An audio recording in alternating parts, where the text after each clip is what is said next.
माँ दुर्गा दरबार हिसार की तरफ से आप सभी भक्तजनों को प्रणाम।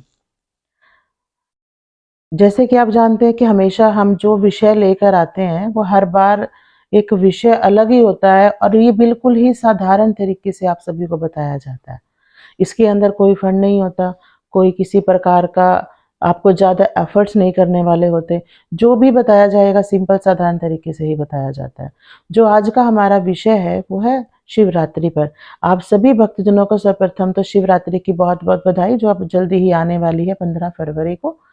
और इस शिवरात्रि व्रत के लिए मेरे पास जैसे कई भक्तजनों के फ़ोन आ रहे हैं, मैसेज आ रहे हैं कि हमें ये कैसे करना चाहिए, क्या करना चाहिए? देखो भक्तजनों, जितनी भी मेरी सबसे पहले बात यही है कि जो भी आप व्रत कर रहे हैं बिल्कुल सिंपल और साधारण तरीके से करें। कई क्या करते हैं कि व्रत पर बहुत ज़्यादा सजते-संवरते हैं, तो इसकी कोई ज़रूरत नहीं होती। व्रत जितना सिंपल साधारण किया जाए उतना ही अच्छा होता है।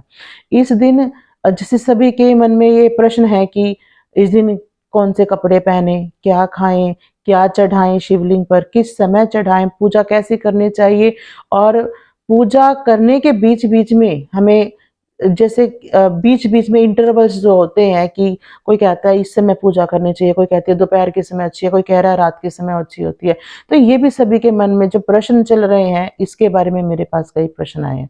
देखो, सर्वप्रथम तो बात यही है कि जो भी आप व्रत करते हैं वो स्नान इत्यादि से निवृत्त होकर फिर व्रत किए जाते हैं। कोई भी व्रत का अगर आप फल लेना चाहते हो तो उसकी जो सबसे मेन बात होती है कि वो सुबह जल्दी उठकर किया जाता है।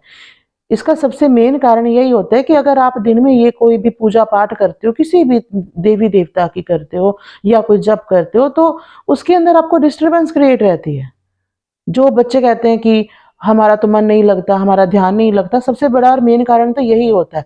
क्यों? अगर लेडीज़ व्रत कर रही हैं या पूजा पाठ कर रही हैं, तो किसी बच्चे ने आवाज़ दे दी कि कोई हस्बैंड बोल रहा है, कोई माता-पिता बोल रहे हैं कि ये काम ऐसे है, ये काम वैसे है, तो ध्यान नहीं लगता, कभी भी ध्यान नहीं लगता। जब तक आपका ध्यान नहीं लगेगा, एकाग्रचित्त नहीं होगे, तब तक आपको उस चीज़ का फल नहीं मिलेगा।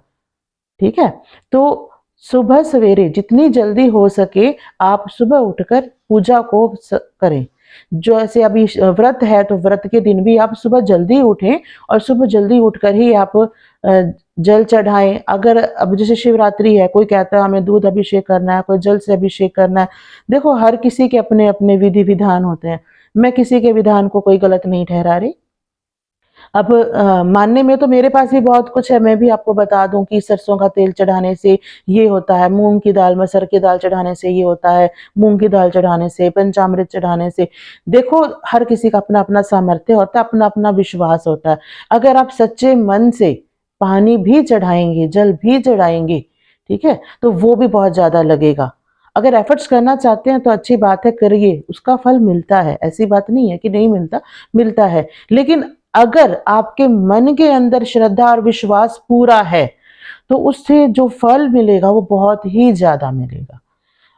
ध्यान कहीं और है, आप मूँग की दाल चढ़ा रहे हो, मसूर की चढ़ा रहे हो, कोई कहता है कि भाग्य हृदय के लिए चने की दाल चढ़ाओ, कर्जा मुक्ति के लिए ये चढ़ाओ, शनि के दोष को कम करने के लिए उड़द की दाल चढ़ाओ, ऐसे आते हैं। लेकिन जब तक आपका मन एकाग्रचित्त नहीं होगा, विश्वास नहीं होगा, श्रद्धा नहीं होगी, ये चीज़ें असर नहीं करेंगी।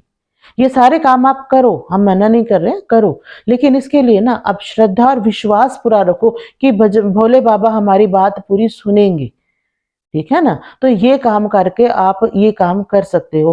ख़ैर कुछ बातें तो मैंने बताई भी हैं कि आप ये सब चीज़ें चढ़ा सकते हो। इसके अलावा भी और भी बहुत कुछ है। देखो जैसे कि मैंने आपको सुबह ही बताया, शुरू में ही बताया कि सुबह उठकर जल्दी स्नान आदि करके फिर जलाभिषेक करो। अगर गंगा जल मिलाकर करते हो तो और भी अच्छा है। कोई दूध अभिषेक करना चाहे दूध अभिषेक करो, गाय के दूध से भी अभिषेक किया जा सकता है।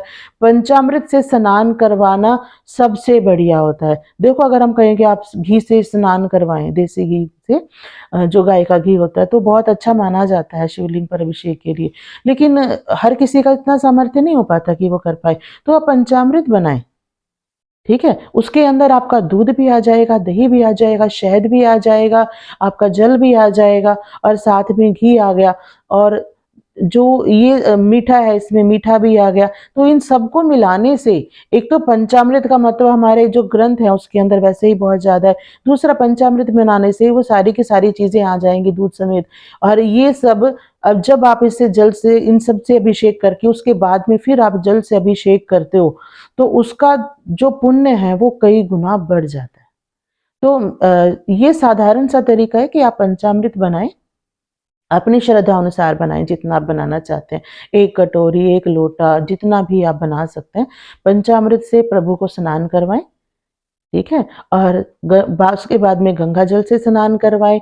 आप सफ़ेद चंदन, जैसे आपका सामर्थ्य है, आपके पास है, तो सफ़ेद चंदन से तिलक अभिषेक करें। तिलक करने का भी देखो एक विशेष तरीका होता है, ये विशेष तरीका आपको मिल भी जाएगा, ठीक है? उस तरीके से आप करो। नहीं तरीका पता है तो भोले बाबा को जैसे भी आप करो, इसीलिए इन्हें भोले बाबा कहा गया, जैसे भी आप इनकी पूजा पाठ करते हो सच्चे मन से, ये स्वीकार करते हैं। ऐसा कुछ भी नहीं है कि ऐसा हमने नहीं किया तो हमारी तो पूजा ही नहीं लगेगी। भोले बाबा हैं, भोले भंडारी हैं, जब भोले ही हो गए तो वो हर चीज़ को स्वीकार करते हैं, ठीक है? इसीलिए ऐसी कोई भी चीज़ नहीं है कि आपके मन में ये चीज़ नहीं होनी चाहिए बस कि हाय हमने ये नहीं किया। वो हाई चीज़ को छोड़ दो। एक ही बात ध्यान में रखो, गलती होगी कोई बात नहीं, भोले बाबा माफ़ करेंगे। बच्चे हैं हम उनके, तो माफ़ी तो मिलेगी ही, ठीक है? इसलिए इन चीज़ों की टेंशन ना लें, बस विश्वास रखें। सारा दिन जो हो सकता है ओम पशुपतियाय नमः का जाप करें। जिनके पास गुरु मंत्र के रूप में ओम नमः शिवाय का जप मिला हुआ है, वो ओम नमः शिवाय का जाप करें। जितना हो सकता है कोशिश करें कि कम से कम बोलें, क्योंकि ज़्यादा बोलोगे, आप लड़ाई झगड़ा करोगे, लड़ाई झगड़ा अच्छा नहीं होता है व्रत पे, किसी भी व्रत में अच्छा नहीं होता है। दूसरी चीज़, अगर आप ये करते हैं जैसे किसी भी व्रत के अंदर किसी के साथ बात कर रहे हैं, 4 जने इकट्ठे होंगे तो वहाँ किसी न किसी की बुराई तो होगी।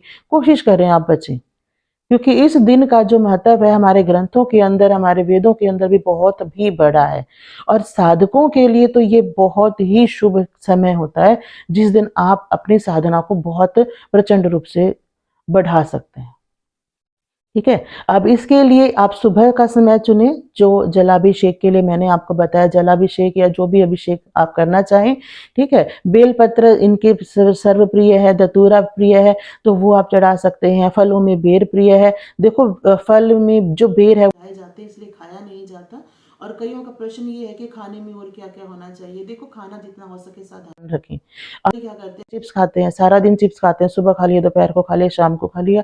चिप्स जो मार्केट में आते हैं उसके अंदर नमक होता है, तो कोशिश करें जो नमक वाला खाना है वो आप सिर्फ एक बार ही खाएं। इसके अलावा एक बार आप फल खा सकते हैं, तो यही काम आप करें, ठीक है? दूसरी चीज़, जैसे अब खाने में क्या ले, आप सामखिया की खीर ले सकते हैं, साबूदाने का कुछ भी बनाकर आप ले सकते हैं। अगर नमक से संबंधित है तो फिर वो आप एक ही बार लें, अन्यथा मीठा खाएं, वो ज़्यादा अच्छा रहता है, ठीक है? इसके अलावा खाने को आप अवॉइड करें। अब कई भक्तजनों का प्रश्न आता है कि हम भूखे नहीं रह सकते, जैसे कईयों की दवाइयाँ चल रही हैं या कोई बीमार है, पर उनके मन में भाव है कि हम व्रत करें, तो उनके लिए साधारण सी बात है कि इस दिन जैसे लहसुन, प्याज होता है या तामसिक भोजन होता है, उसका त्याग करके सिंपल साधारण सी रोटी सब्जी आप एक समय ग्रहण करें, जिस समय भी आप खा सकते हैं, ठीक है? एक समय आप फलाहार ले लें। तो जैसे आप कर पाएँ, देखो थोड़ा बहुत तो आपको भी त्याग करना होगा, तो इतना आप कर सकते हैं, आपके लिए बहुत है। अन्न से कोई ये मतलब नहीं होता कि बाबा आपकी बात नहीं सुनेंगे, बाबा आपकी बात तब भी सुनेंगे जब आप एक समय अन्न ग्रहण कर रहे हैं, लेकिन वो थोड़ा-सा आपकी कैपेसिटी के अकॉर्डिंग आ जाता है, ठीक है? इसके अलावा जैसे कि अब बात चल रही थी कि प्रश्न था समय कौन-सा ज़्यादा उचित रहेगा, तो समय एक तो सुबह का मैंने आपको बता ही दिया, इसके अलावा जो समय चलता है, जो सर्वश्रेष्ठ समय माना जाता है, एक तो प्रभात का, ब्रह्म मुहूर्त का, दूसरा समय है शिवरात्रि के व्रत में, वो है शाम को जो 4 बार हम पूजा करते हैं, यानी कि प्रदोष काल प्रारंभ होने के बाद 7 से 9 बजे तक के बीच में एक बार पूजा की जाती है शिव जी की, और अगर संभव हो तो शिव जी के जो या शिवलिंग के पास आप बैठकर जप करें। जो भी आपको जाप दे रखे हैं, आपके गुरु ने दे रखे हैं या आपके पास स्वयं है, आप कर रहे हैं, जो भी पहले से करते आ रहे हैं, आप कोई भी जाप कर सकते हैं, ठीक है? लेकिन पास में बैठकर करें तो वो सबसे उचित होता है। जो शाम को 7 से 9 का आपका जो जप होता है, उसके अंदर आपका जो पहला अभिषेक किया जाता है, उस समय दूध से किया जाता है। उसके बाद जो दूसरी पूजा होती है वो होती है 9 से 11 के बीच में, और उस समय जो पूजा की जाती है वो आपकी की जाती है दूध के साथ, नहीं दही के साथ, सॉरी, 9 से 12 के बीच में दही के साथ की जाती है। तीसरा जो किया जाता है वो आपका किया जाता है 12 से 3 के बीच में, और वो आपका किया जाता है घी से। अगर वो घी गाय का होता है तो सबसे अच्छा है, उससे अभिषेक किया जाता है। उसके बाद जो चौथा अभिषेक किया जाता है वो किया जाता है 3 से 6 बजे के बीच में, और ये जो अभिषेक है ये जो किया जाता है ये शहद से किया जाता है।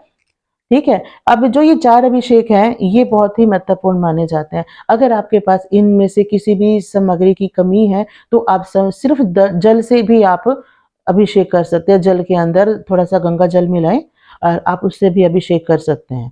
लेकिन इन चारों समय के अंदर आप जो भी चढ़ाते हैं, शिव को चढ़ाते हैं, और सबसे मेन बात है कि इस रात को आप लोग जागरण करें। अगर साधक हैं, भक्त हैं, तो इस रात को आप लोग जागरण करें, यानी कि सोएं नहीं और सिर्फ जाप करें, और जितना हो सके अपनी रीढ़ की हड्डी को सीधा रखकर फिर जो जप करें, तो उससे एक तो आपकी जो कुंडलिनी शक्ति है वो प्रभावित होती है, तीसरी जो आपकी दिव्य शक्ति है उस पर भी बहुत प्रभाव पड़ता है। तो ये आपकी शक्तियाँ बहुत ज़्यादा आप महसूस करोगे। इसके अलावा जो साधारण ग्रस्त व्यक्ति हैं, वो भी जितना समय निकाल सकते हैं इस समय के अंदर जाप करें, जितना हो सके। ठीक है? तो ये जो कुछ प्रश्न थे कि आप हमें जो बार-बार पूछ रहे थे कि हमें और क्या करना चाहिए, क्या नहीं करना चाहिए, ठीक है? तो ये सब इसके अंदर आ गए। इसके अलावा भी अगर किसी और के कोई प्रश्न है, तो देखो अभी शिवरात्रि में कुछ समय है। अगर आपका और भी कोई प्रश्न है कि आपको क्या करना चाहिए या किस प्रकार से, और भी कुछ है जो शायद मैं नहीं बता पाई इसके अंदर, तो आप वो मैसेज कर सकते हैं, कॉल कर सकते हैं, जैसे आपको बेहतर लगे। जय माता दी।